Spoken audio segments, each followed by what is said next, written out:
सीता जी जब छोटी थी तब अपनी सखियों के साथ बाग में खेल रही थी। तभी उनकी नजर तोते की एक जोड़ी पर पड़ी। दोनों आपस में कुछ बातें कर रहे थे। सीता जी जाकर चुपके से उनकी बातें सुनने लगी। तोते की जोड़ी कह रही थी कि भविष्य में राम नाम का एक प्रतापी राजा होगा जिसका विवाह सुंदर राजकुमारी सीता से होगा। जब सीता ने उनसे ये पूछा कि ये सब किसने बताया, तो तोते ने कहा कि उन्होंने महर्षि वाल्मीकि के मुंह से ये बातें सुनी हैं। वे अपने आश्रम में शिष्यों को ये बात बता रहे थे।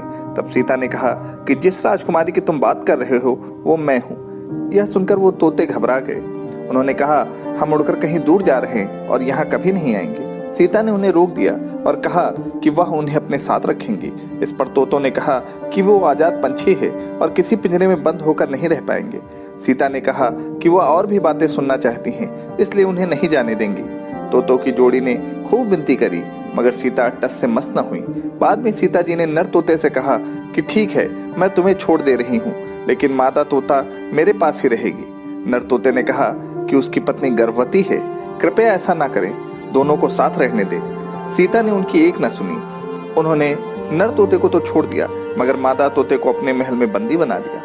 नर तोता अपने साथी के वियोग को सह नहीं सका।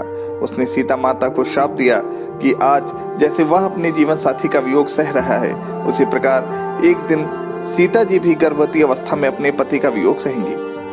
कुछ दिन बाद तोते ने अपने प्राण त्याग दिए। सीता जी को जब यह पता चला तो उन्हें बहुत दुख हुआ, मगर अब बहुत देर हो चुकी थी।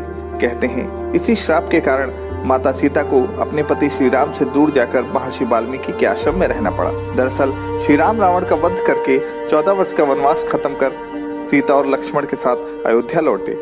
उसके बाद लोग सीता की पवित्रता पर सवाल उठाने लगे। एक धोबी ने भरी सभा में सीता की निंदा करी। इसके बाद श्री राम ने प्रजा को ध्यान में रखते हुए अपनी पत्नी सीता को महल से बाहर निकालकर जंगल में रहने का आदेश दे दिया। उस समय सीता गर्भवती थी। उन्होंने वाल्मीकि जी के आश्रम में ही अपने पुत्र लव और कुश को जन्म दिया। कहते हैं जिस धोबी के कहने पर श्री राम जी ने अपनी पत्नी को छोड़ा था, वो पिछले जन्म में वही तोता था जिसने सीता जी को श्राप दिया था।